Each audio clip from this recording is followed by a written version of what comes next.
yang dimiliki semua orang. Agama apapun. Dari budaya apapun. Tidak ada agama, tidak ada budaya, tidak ada peradaban yang tidak menganggap cinta itu luhur dan baik. Semua menganggap cinta itu luhur dan baik. Jadi itu rumus pertama. Kamu mencintai, itu tidak ada orang menganggap kamu jelek. Apapun. Kecuali yang duniawi. Jadi cinta ini perasaan yang universal. Yang kedua, cinta itu obat.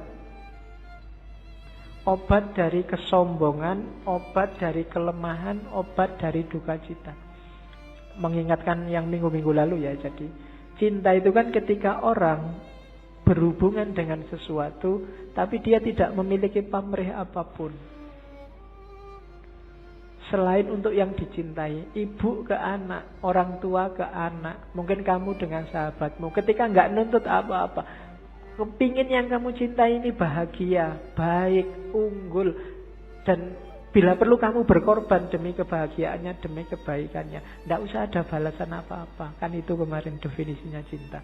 Nah, cinta yang kayak gini, ini melatih jiwa. Yang pertama apa? Jiwa jadi nggak sombong. Jiwa pecinta itu jiwa yang rendah hati. Kenapa? Dia tidak mikir dirinya. Kok kamu merasa pecinta tapi masih sombong? Belum berarti. Perlu latihan lagi. Dan pecinta pasti kuat. Ya kan? Jiwa yang kuat itu kan jiwa yang dia selalu ingin memberi, tidak minta-minta, tidak ingin dibalas. Kalau kamu memberi sesuatu dan masih ingin balasan, berarti belum cinta. Makanya minggu lalu Robiah Adawiyah bahkan bilang, enggak, ya Allah, kalau aku ibadah ini hanya minta surga, jauhkan aku dari surga. Kalau aku ibadah ini takut dengan neraka, masukkan aja aku ke neraka. Aku tidak butuh surga, tidak butuh neraka. Aku hanya butuh dirimu, butuh ridhomu. Tadi kan rumusnya bukan ilal jannah atau minan nar, tapi ilaihi roji'un, pada Allah. Sering saya ilustrasikan surga dan neraka itu kayak semacam iming-iming biar kamu jalan menuju Allah. Kayak orang tuamu ngasih, belajar loh, nanti kalau belajar rajin tak beliin sepatu. Membeli sepatu ini surganya bagi kamu. Padahal maunya orang tuamu bukan sepatunya. Begitu kamu belajar, kamu akan pinter dan kamu akan ngerti manfaatnya pinter. Sholatlah, ibadahlah, zikirlah, biar kamu masuk surga. Kamu kan semangat begitu dipameri surga. Padahal begitu kamu tempuh jalan itu, sebenarnya kamu sedang menuju Allah. Itu memang diiming-imingi begitu. Karena manusia itu butuh reward konkret biasanya. Kalau rewardnya abstrak, orang geraknya susah. Tenang aja, besok di surga 72 bidadari gratis. Di sana bisa makan sak kapoe. Ini kayak diiming-iming. Kamu kan terus jadi semangat. Sebenarnya kalau kamu jalan di situ, ya kamu akan ketemu Allah. Surganya dapat surga yang punya Allah kok. Masuk ketika kamu sampai ke Allah, jiwamu tumanina sama Allah dicemplungin neraka, kan enggak? Ya pasti surga. Dan nikmatnya bareng Allah itu jauh melebihi surga. Nanti banyak teks yang bilang itu. Cuma kamu tidak bisa bayangkan. Apa sih Pak enaknya? Bayanganmu kan sama Allah terus duduk jejer sama Allah. Tidak enak Pak, enak di surga Pak. Banyak bidadarinya. Iya. Pikiranmu masih material. Belum nyampe enaknya. Yang punya pacar bisa menganalogikan. Ketika kamu duduk jejer sama pacarmu, itu kan seneng kamu. Duduknya setengah jam itu rasanya baru 1 menit. Pinginnya berlama-lama bareng terus, itu karena sudah cinta. Sama Allah kalau kamu jatuh cinta juga begitu. Kayak Nabi Musa itu loh, waktu Nabi Musa naik ke Bukit Tursina, kan Allah ngajak ngobrol. Musa, yang di tanganmu itu apa? Sebenarnya kan jawabannya simpel. Musa tinggal ngomong, ini tongkat ya Allah, kan beres. Wong itu memang tongkat. Tapi karena Musa ini sewenengnya disapa oleh Allah, jawabannya panjang. Ini tongkat ya Allah. Tongkat ini kalau saya pukulkan dia bisa jadi ular. Kalau saya angkat, jawabannya panjang itu. Ya kalau Allah mau bilang, emangnya aku tidak ngerti. Loh, tapi Gusti Allah ngerti dan ya dibiarin aja, ya enggak dimarahin. Kenapa? Karena sudah saling jatuh cinta. Bareng sama Allah itu enak. Kok kamu masih membayangkan, belum terbayang Pak enaknya bareng sama Allah itu? Memang berarti kamu belum jatuh cinta sama Allah. Ya latihan jatuh cinta. Orang Jawa punya rumus, tresno jalaran soko kulino. Ayo dikulinakan sama Allah apa dikulinakan itu? Dibiasakan. Akrab sama Allah, nanti kamu akan jatuh cinta. Entah kapan nanti kita akan ngambil sesi cinta lagi. Saya ingin ngangkat Ghazali. Ghazali konsepnya lebih konkret. Jalan untuk mencintai Allah. Tapi kapan-kapan jangan cinta terus, nanti kamu mabuk. Oke, terus. Nah, cintalah yang bikin alam semesta ini bergerak. Nanti Rumi punya teori evolusi yang khusus, tapi saya tidak akan sampaikan sekarang. Kapan-kapan. Rumi nanti akan banyak sesinya. Jadi, gara-gara ada cinta ini loh, alam ini bersatu dan berpisah. Orang tua sama anak habis bersatu berpisah. Berpisah ini juga tanda cinta. Kalau orang tua tidak mau nyapih anaknya, padahal berat nyapih anak ini, tidak tega nyapih anak, tapi harus disapih. Kenapa? Karena cinta. Jadi pertemuan dan perpisahan itu banyak ya karena cinta. Kamu melepas masa mudamu menuju masa dewasa. Janjane pinginmu mbok saya muda terus, nggak bisa. Hidup itu ada pertemuan, ada perpisahan. Dan biar jalannya on the track, dasarnya harus cinta. Jadi cinta adalah yang menggerakkan dunia ini. Dan cinta yang bikin kita karakternya, kalau bahasanya Rumi, menuhan.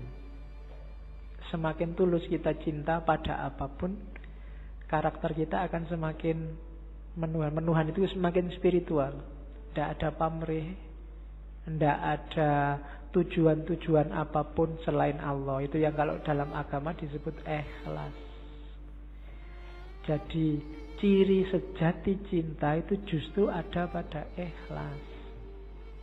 Ikhlas itu kamu beribadah, satu-satunya target adalah keridhoannya Allah. Makanya Robiah kemarin di hampir semua puisinya selalu bertanyakan, ya Allah, apakah engkau ridho dengan ini? Kalau engkau ridho, aku tenang. Sebelum aku yakin engkau ridho, aku ini masih gelisah. Jadi yang dikejar cuma ridhonya Allah. Satu-satunya yang dikejar cuma Allah. Itu namanya ikhlas. Lillahi ta'ala. Tidak karena apapun. Ya Allah, aku amal baik ini, semoga engkau ridho ya. Jadi yang ada di pikiran itu selalu nyali ridhonya yang dicintai. Sama kayak kamu pacaran itu kan, selalu mikir, iki pacarku kalau gini seneng enggak ya? Kalau tak bawa ini mau enggak ya? Kalau kan yang dipikir di pikiranmu selalu yang kamu enggak pernah mikir dirimu sendiri kan? Begitu diajak ke warung, ini kamu sukanya warung yang mana? Kan bukan sukaku, sukanya dia. Jadi ketika orang jatuh cinta, egonya hilang. Dia tidak ngomong aku lagi, tapi ngomong kamu. Kalau kamu jatuh cinta ke Allah juga, bukan akumu lagi yang bilang, tapi ridhonya Allah. Apa sih maunya Allah? Kira-kira kalau aku gini, Allah ridho tidak ya? Begitu kamu ujian mau nyontek, ini kira-kira kalau aku nyontek, Allah ridho enggak ya? Anda, Bapak Allah Maha Pengampun, ha? Waduh, wae ku akhirnya. Iya. Ya kamu yang ngerti lah. Oke, terus bentuk apa saja, ekspresi apa saja yang lahir karena cinta yang tulus tadi pasti baik. Tidak mungkin tidak. Tidak mungkin mencelakakan. Kalau ada yang mencelakakan, berarti itu belum cinta dan pasti bukan cinta. Kalau dasarnya cinta, apapun yang keluar pasti baik. Dan yang kedua, cinta bukan suka, bukan duka. Kayak Robiah kemarin. Tidak peduli hukuman. Cinta itu yang ada hanya ego yang lenyap, yang dipikir hanya dia. Terus. Nah, cuma katanya Rumi, jangan ditanya apa definisinya cinta. Seseorang bertanya, apa itu cinta? Aku jawab, jangan tanya tentang maknanya. Kalau engkau sudah menjadi seperti aku, maka engkau akan tahu. Nulisnya salah itu. Saat cinta memanggilmu, engkau akan berkisah tentang itu. Jadi cinta itu penting, modus paling penting dalam hidup ini. Dan gak usah kamu terlalu capek mendefinisikan, membahas, mengkaji apa itu cinta. Jalani saja. Gak usah kamu tanya, Pak, definisinya cinta apa? Ciri-cirinya apa? Jenis-jenisnya apa saja? Itu tidak terlalu penting, katanya Rumi.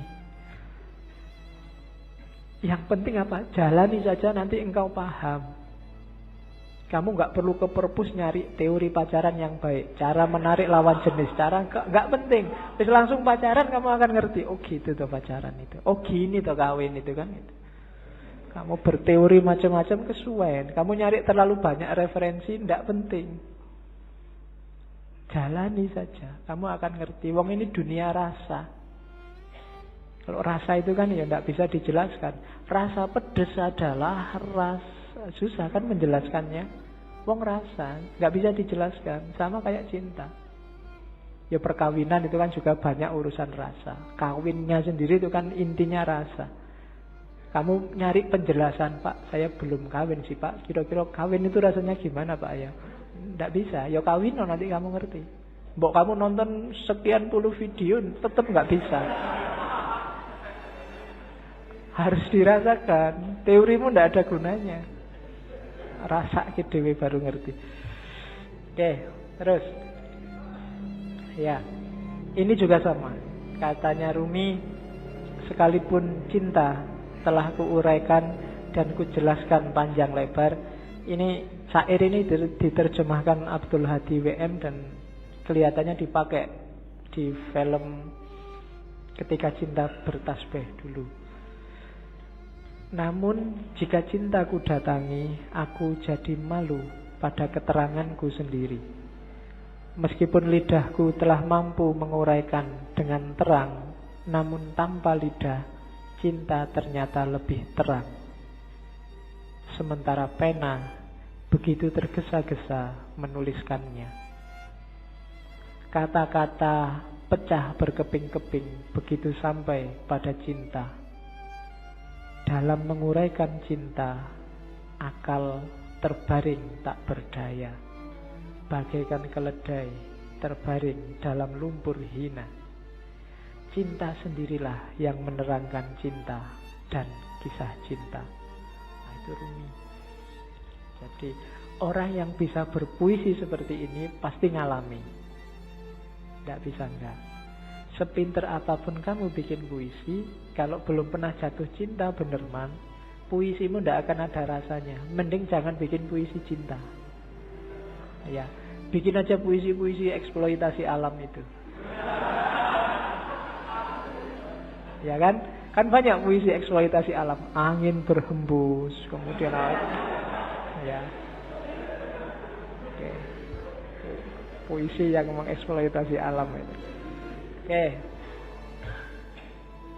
Kita lihat. Ini Masnawi. Di Masnawi Rumi banyak ngutip ceritanya Laila Majnun untuk menjelaskan cinta. Laila Majnun yang karangannya Nizami. Saya membayangkan entah kapan sesi cinta ada beberapa novel cinta dari dunia sufi ya, bukan dari dunia populer, yang bagus untuk kita kaji di ngaji entah kapan, termasuk Laila Majnun. Jadi satu ketika Majnun ini sakit, badannya lemah, terus dia datang ke tabib. Sama tabibnya, oh Majnun, ini untuk biar sakitmu ringan, kamu harus dibedah sedikit. Ada bagian tertentu tubuhmu yang darahnya harus dikeluarkan. Majnun, jangan. Saya takut. Tabibnya heran. Loh kamu ini gimana sih? Kamu kan sudah lama jadi orang gila. Sudah keluar masuk hutan, ketemu macan, ketemu. Kok takut hanya di bedah kecil aja? Bukan, saya takut Laila terluka. Loh Laila mana yang di bedah itu dirimu, bukan Laila. Loh enggak, di setiap jengkal tubuhku, setiap tetes darahku, itu sudah tercampur oleh Laila. Aku sudah tidak bisa membedakan lagi.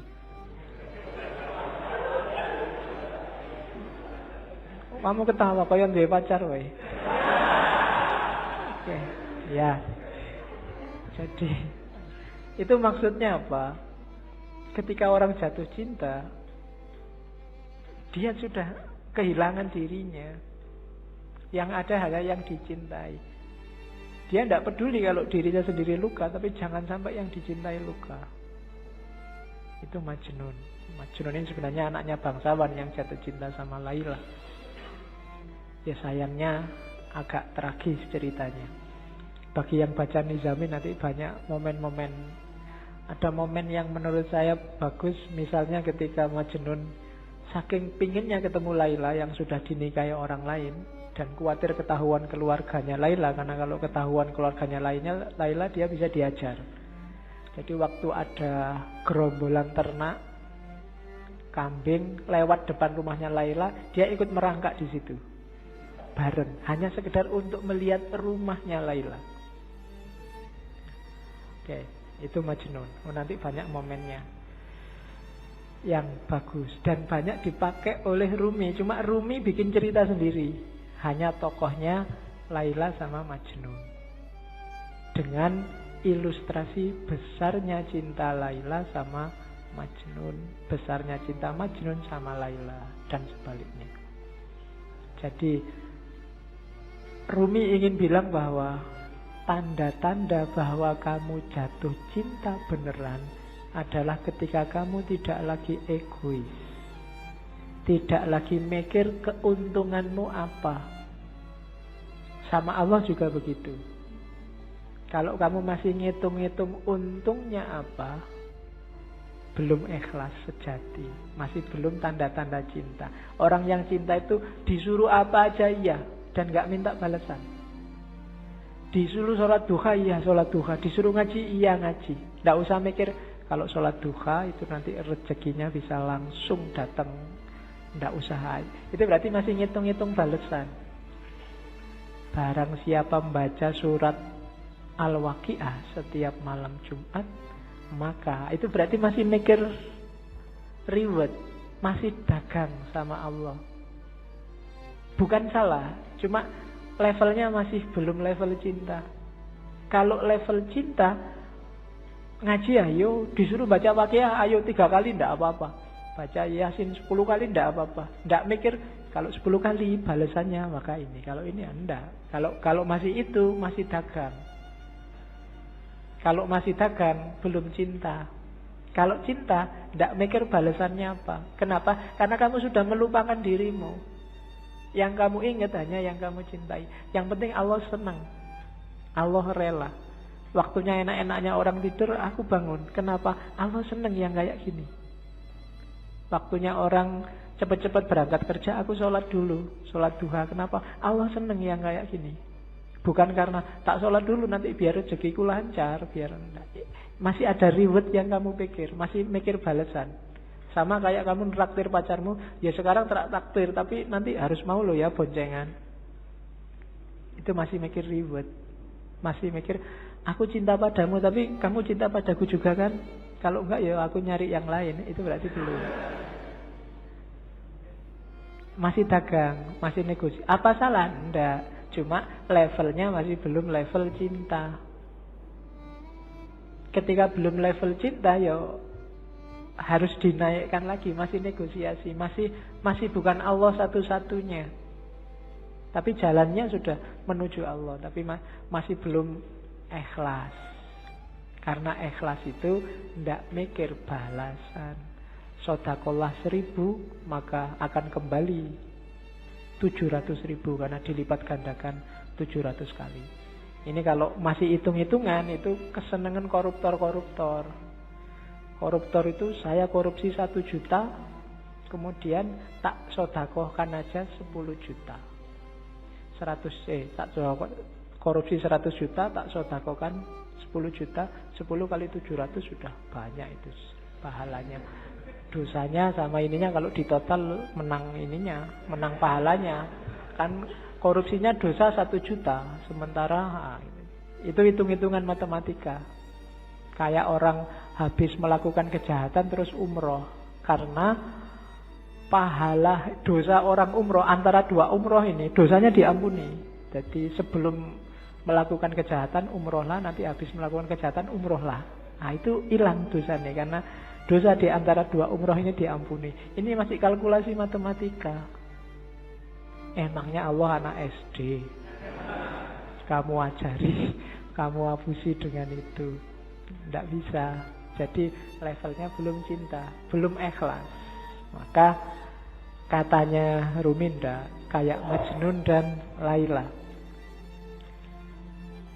Rumi juga ngomong cinta itu kuat. Jangan salah. Energinya luar biasa. Jadi ya kalimatnya si puitis. Karena cinta duri menjadi mawar. Karena cinta cuka menjelma anggur segar. Karena cinta keuntungan menjadi mahkota penawar. Karena cinta kemalangan menjadi keberuntungan. Karena cinta rumah penjara tampak bak kedai mawar. Karena cinta hamparan debu tampak seperti taman. Karena cinta api berkobar jadi cahaya yang menyenangkan. Karena cinta setan berubah menjadi bidadari. Karena cinta batu keras menjadi lembut bak mentega. Karena cinta duka cita menjadi riang gembira. Karena cinta hantu berubah jadi malaikat. Karena cinta singa tak menakutkan seperti tikus. Karena cinta sakit jadi sehat. Karena cinta amarah berubah jadi ramah. Cinta itu energinya luar biasa, kekuatannya luar biasa. Orang yang cinta tanah air rela loh mengorbankan nyawanya, rela disiksa oleh penjajah, rela dipukuli. Orang tua demi anaknya rela bersakit-sakit. Luar biasa energinya. Kamu sama pacarmu disuruh jemput pagi-pagi ya mau. Nggak punya uang disuruh traktir ya mau, dibelani utang. Sama dosennya disuruh bikin makalah. Makalahmu sendiri nggak digarap-garap ke makalahnya pacare. Itu pun mau. Itu kan energinya luar biasa. Pacarmu nyuruh apapun kamu jalankan. Sami'na wa atokna. Itu kan energi namanya. Kekuatannya nggak enak pun kalau bareng dia, nggak masalah. Kamu bisa menahan susah yang kayak gimana pun. Banjir, kamu nggak bisa pulang, akhirnya neduh pinggir jalan. Itu kan sengsara. Tapi kalau pas bareng dia, seneng aja, semoga hujannya nggak berhenti-berhenti. Padahal itu sengsara loh. Tapi kamu kan malah seneng menikmati. Itu kekuatannya cinta. Energimu berkali lipat. Ya syukur kalau ke Allah, tapi kalau ke yang bukan Allah, manfaatkan energimu sebaik-baiknya. Jangan sampai terlampiaskan secara tidak bermanfaat, sia-sia, eman-eman. Kalau kan kadang-kadang kamu nulis WA ke pacarmu aja kan dihapus berapa kali, khawatir keliru. Itu kan energi juga. Betapa sabarnya kamu waktu itu. Betapa telatennya kamu. Mau tidur kamu nunggu, kok belum WA ya, kamu bela-belain melekan sampai dia bilang miss you, good night, kan no. Ya kan? Loh itu kan energi loh. Padahal kamu disuruh apa aja, suruh melekan enggak mau, tapi ini kamu mau melekan, itu energi. Coba energi ini dipakai untuk yang lebih manfaat, lebih luar biasa. Atau alihkan energi cinta untuk Allah. Kalau sudah jatuh cinta sama Allah, jangankan bangun malam, sepanjang malam tidak tidur pun sanggup. Para sufi banyak yang kayak gitu, saking asiknya sama Allah. Kayak Robiah kemarin kan. Ya Allah, para pecinta sudah sama yang dicintai. Lampu-lampu telah mati, rembulan telah muncul, dan sekarang ini loh aku, mbok datanglah padaku. Waktu pagi, dia tidak mau tidur juga masih bilang, ya Allah, malam telah pergi, tapi aku akan di sini menunggumu terus. Sampai kamu datang lagi, sampai malam lagi. Itu Robiah. Kan apa? Asik kalau sama pacarnya terus, kalau sama yang dicintai terus. Jadi kalau sudah jatuh cinta, tidak ada yang namanya berat. Jangankan pacarnya manggil, nanti kamu WA aku jam sekian sekiannya, oke. Pacarnya nggak manggil pun kamu WA-in. Sholat itu kan sebenarnya Allah nyuruh kamu, mbok kamu ketemu aku 5 lah, paling tidak sehari 5 kali lah. Itu kan menunjukkan janjane Allah itu ya cinta sama kita. Pengen ketemu kita sehari 5 kali, tapi kitanya yang sok gaya, tidak serius. Nek basa Jawane kemenyek. Allah sudah segitunya manggil kita. Mbok 5 kali aja sehari, aku pengen ketemu dirimu. Ya kamu ngadep sih, tapi ya kayak orang tidak serius. Sholatnya sak-sae. Tidak ada yang sholatnya bertahan 5 menit aja. 3 menit lah sama teman. Tidak juga. Sholatmu mesti cepet. Gusti Allah baru mau menatap wajahmu, loh sudah selesai. Iya. Mungkin kaget itu mungkin malaikatnya yang nyaket sholat, ini baru sholat, ya Allah ini dia lagi sholat nih, terus Allah datang, oh selesai sudah, telat. Dan itu Allah sabar ya, Allah masih mau, ya besok datang lagi 5 kali, tak tunggu. Cuma kamunya yang gak serius, sambil ngadep tapi hatimu ndak di situ, hatimu kemana-mana. Allah yang ngerti, cuma saking sayangnya Allah sama kita. Kalau Allah ndak sayang, kamu sudah disentil sejak lama. Oke, jadi cinta itu energinya besar, kuat. Ada contoh lagi. Gimana caranya biar kamu bisa lebih dekat sama Allah? Analoginya Laila Majnun lagi saya ambil. Jadi satu ketika Majnun ini ingin ketemu Laila. Maka dia naik onta betina. Sayangnya onta betina ini ontanya baru saja melahirkan. Jadi masih sayang-sayangnya sama anak onta. Akhirnya ontanya itu maju sebentar, tapi mundur lagi karena anaknya siapa yang nungguin. Maju lagi, mundur lagi. Akhirnya Majnun nggak nyampe rumahnya Laila. Harusnya 3 hari nyampe, ini bisa berbulan-bulan. Akhirnya Majnun sadar, wah yang keliru aku ternyata. Sudah saatnya katanya Majnun onta, aku keliru, ngapain aku kok bersandar padamu. Karena menunggangi dirimu, maka aku sekarang jalan di tempat. Maka sekarang goodbye. Tidak usah naik dirimu lah, tidak usah mengandalkan dirimu, aku akan datang langsung pada Allah. Saat itu ceritanya Majnun langsung loncat dari onta dan jatuh, kakinya patah. Cuma saking rindunya sama Laila, kakinya patah nggak masalah. Akhirnya tubuhnya digelundungin. Jadi gelundung-gelundung sampai rumahnya Laila. Ya, oke. Dan sebenarnya ini isyarat-isyarat. Onta itu kayak dunia. Nggak mungkin kita bisa cepat ketemu Allah kalau beban dunia sangat memberati hidup kita. Kalau kita sibuk luar biasa oleh hal-hal yang tidak ada hubungannya sama kedekatan sama Allah. Jalannya cuma 2. Semua yang di sekelilingmu kamu ajak mendekat ke Allah atau kamu tinggal. Jadi kalau enggak, kamu enggak akan nyampe-nyampe ke Allah. Kamu punya pacar, ini dia jadi penghalangmu untuk dekat terus sama Allah. Alternatifnya 2, ajak dia untuk bareng-bareng mendekat ke Allah atau tinggal. Nyari lagi susah Pak. Ya, itu berarti dunia menghambatmu. Mungkin nilai, mungkin pekerjaan, mungkin kuliah, mungkin apalagi target-targetmu yang lain. Ini bebanmu. Semakin banyak bebanmu, semakin lambat kamu sampai pada Allah. Kecuali semua beban ini kamu ajak juga mendekat ke Allah. Kalau tidak, buanglah.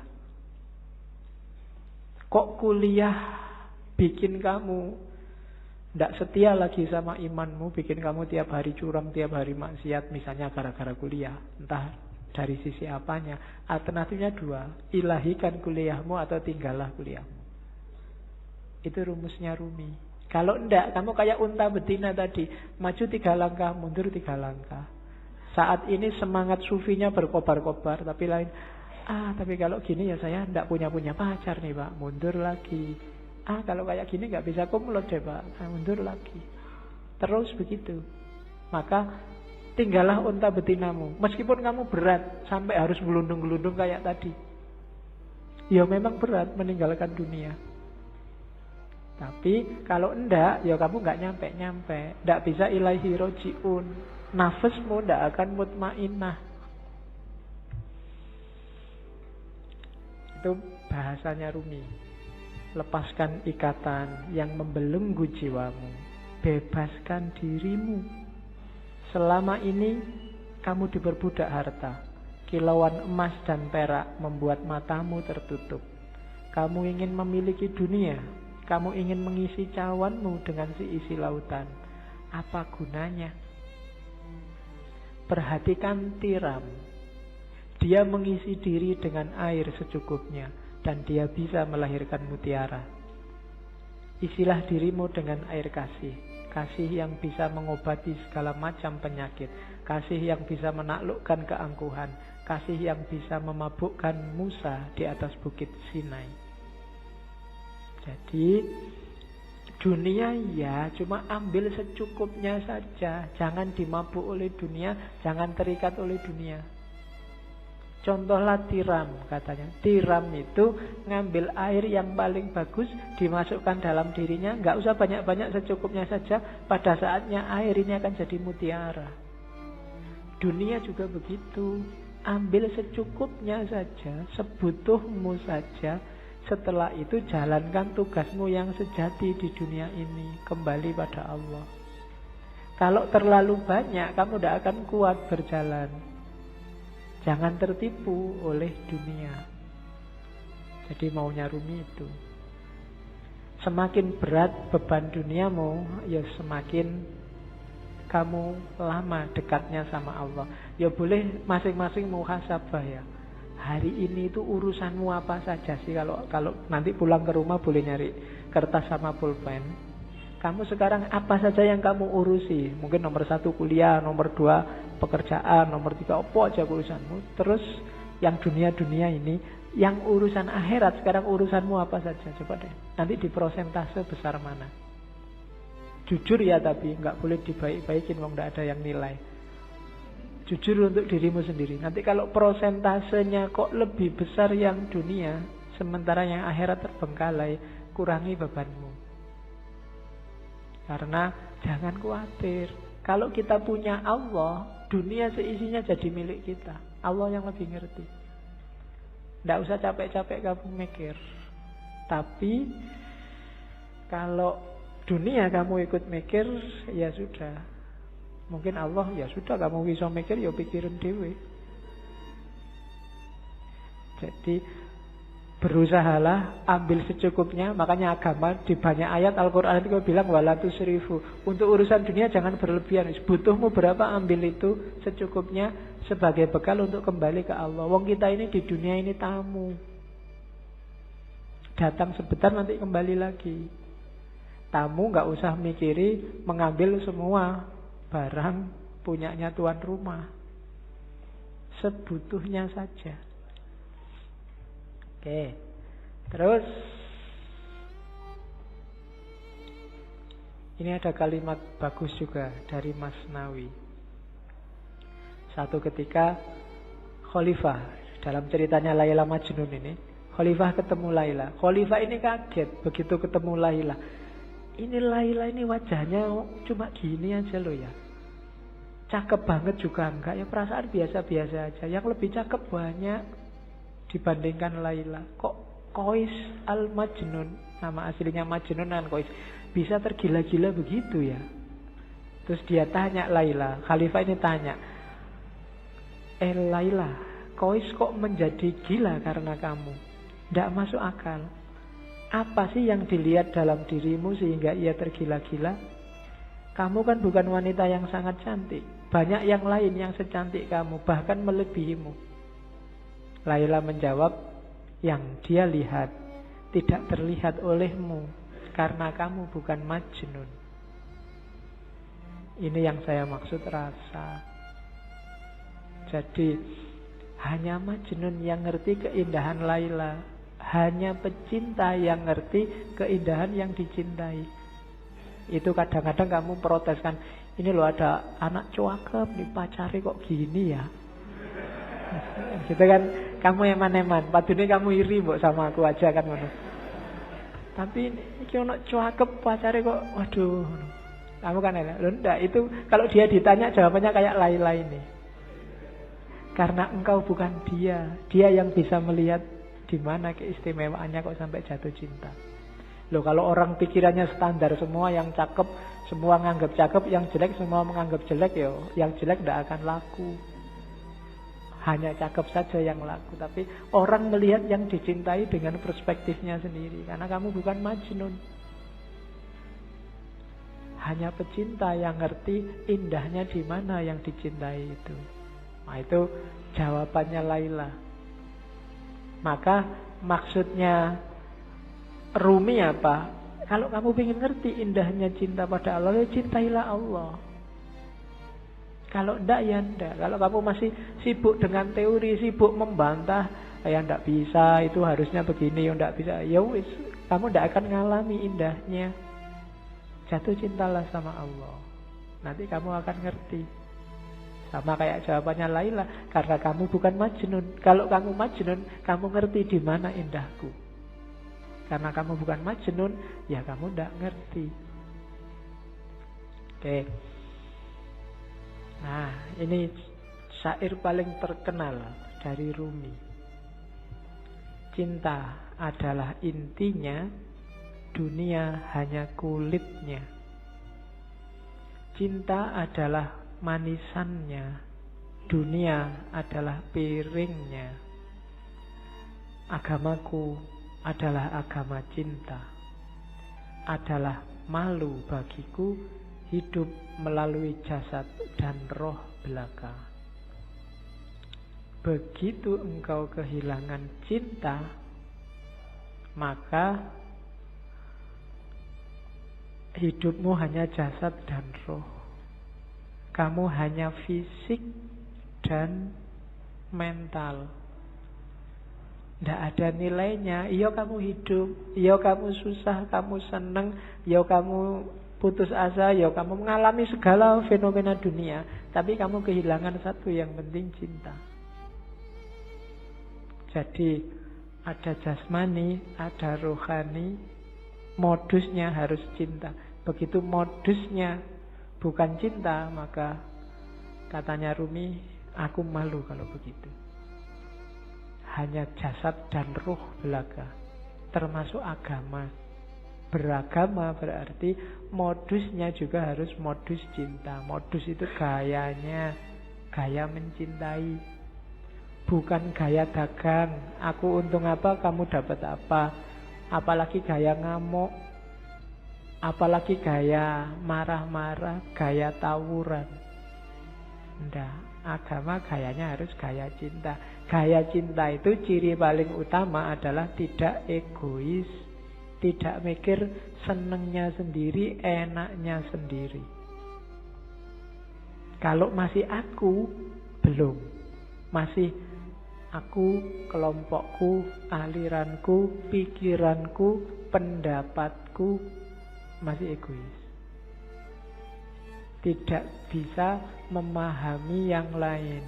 Pokoknya sing bener aku, liyane salah kabeh. Besok yang lain masuk neraka semua. Nah, gaya kayak gini berarti bukan gaya cinta. Ngomongnya jangan, kalau cinta itu aku yang benar sih, menurutku yang benar ini. Yang lain kalau bisa tak ajak semua masuk surga bareng-bareng aku. Bukan yang lain, karena kamu banyak bid'ahnya kamu masuk neraka sekarang. Tidak begitu. Aku pingin aku dan kamu masuk surga. Ayo kita masuk surga bareng-bareng, menuju Allah bareng-bareng. Ini beragama gaya cinta, bukan beragama yang egois. Kalau beragama yang egois itu tinggal jasad dan ruhnya agama, kehilangan esensinya, kehilangan intinya. Kalimat ini saya sampaikan karena banyak yang jangan-jangan Rumi ini nggak suka syariat. Suka, cuma malam ini nggak saya tampilkan. Kapan-kapan kita ngomong bagaimana syariat dalam pandangannya Rumi. Kalimat itu saya ambil saja untuk tahu bahwa itu loh dasarnya Rumi. Aku hanyalah debu yang ingin selalu menempel pada telapak kaki Muhammad. Jadi ialah semua yang diajarkan Rumi ya tetap dasarnya adalah cintanya dia pada Allah melalui Kanjeng Nabi. Karena yang bawa, yang memperkenalkan Allah kan Kanjeng Nabi. Sehingga kita hari ini dapat Islam. Maka prinsipnya Rumi adalah aku hanyalah debu yang ingin selalu menempel pada telapak kaki Muhammad. Ini gayanya sufi biasanya, yang bisa bikin kalimat-kalimat indah kayak gini. Oke, terakhir sudah mau jam 10. Yang masih mentah tidak akan pernah tahu keadaan matang itu seperti apa, kematangan itu seperti apa. Penjelasan lewat kata-kata tidak akan membantu. Sejak awal sampai akhir yang dibawa oleh Rumi malam ini adalah ilmu rasa, bukan ilmu lahir. Jadi tidak lewat kata-kata, harusnya rasakan sendiri oleh batinmu. Dan untuk bisa nyampe ke sana ya kita harus matang. Yang mentah tidak akan paham, hanya yang matang yang paham. Itu kan kadang-kadang kita dengar ada istilah la ya'riful wali ilal wali. Kamu memahaminya, kok sombong banget toh, emangnya saya nggak bisa mikir, nggak bisa identifikasi wali itu yang mana. Maksudnya bukan itu.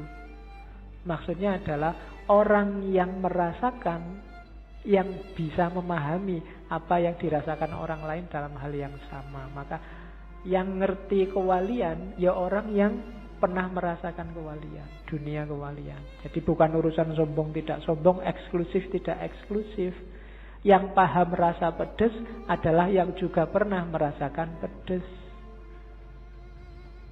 Jadi bukan urusan dunia kewalian itu eksklusif. Jadi yang mateng, yang ngerti tentang kematangan. Yang belum pernah mateng ya tidak ngerti. Ngertinya yang mentah-mentah, wong dia juga masih mentah. Hari ini banyak yang mentah, marah-marah sama yang mateng. Ya kan? Itu yang kemudian di berita-berita muncul penistaan ulama kan itu. Penistaan ulama itu kan orang-orang yang mentah, yang ngomentari yang mateng. Ya untungnya yang dikomentari mateng. Nggak mungkin balas. Kalau balas berarti belum mateng. Ya, yang mateng itu kan paling nganggep yang mentah itu ya wis memang belum paham. Kayak kamu ada anak kecil kok alah cah cilik biasa kan mesti gitu. Sama kayak Nabi waktu dilempari di Taif kan Nabi ngerti. Loh itu memang orang belum mateng, belum jadi, belum ngerti. Maka Nabi tidak balas marah meskipun Jibril datang. Nabi tak belain yuk kalau marah enggak. Malah didoakan semoga mereka dapat hidayah. Itu bedanya mateng dan tidak mateng. Tidak mungkin kalau dia mateng akan balas pada yang mentah. Kalau yang mentah melecehkan yang mateng, mungkin wong dia masih mentah. Jadi yang terjadi hari ini itu sangat masuk akal. Kamu nggak perlu kaget. Kok ada orang menistakan ulama? Itu tidak luar biasa. Orang awam loh menistakan ulama. Biasa. Yang luar biasa ada ulama menistakan orang awam. Itu baru luar biasa. perlu dipertanyakan keulamaannya. Jadi kamu tidak perlu kaget. Ada orang ngomentari kiaimu pedes-pedes. Lo biasa memang dia awam belum mateng. Kalau kebalik baru kamu boleh kaget. Malah kiaimu yang ngomong pedes-pedes, itu berarti kebalik. Perlu dipertanyakan. Itu berarti nggak mateng. Itu yang menurut saya logikamu kebaliknya di situ kemarin. Kok kamu marah-marah ada orang? Ya enggak. Ya dia memang nggak mateng sih ya. Nah, untuk orang yang tidak mateng, caranya apa? Ya kamu matengkan, jangan kamu gerutuk, kamu pukuli. Wong dia memang belum mateng. Diajari gimana caranya biar lurus, biar benernya gimana, kan begitu. Oke, alhamdulillah malam ini kita sudah selesaikan Maulana Jalaluddin Rumi dalam pikirannya tentang cinta.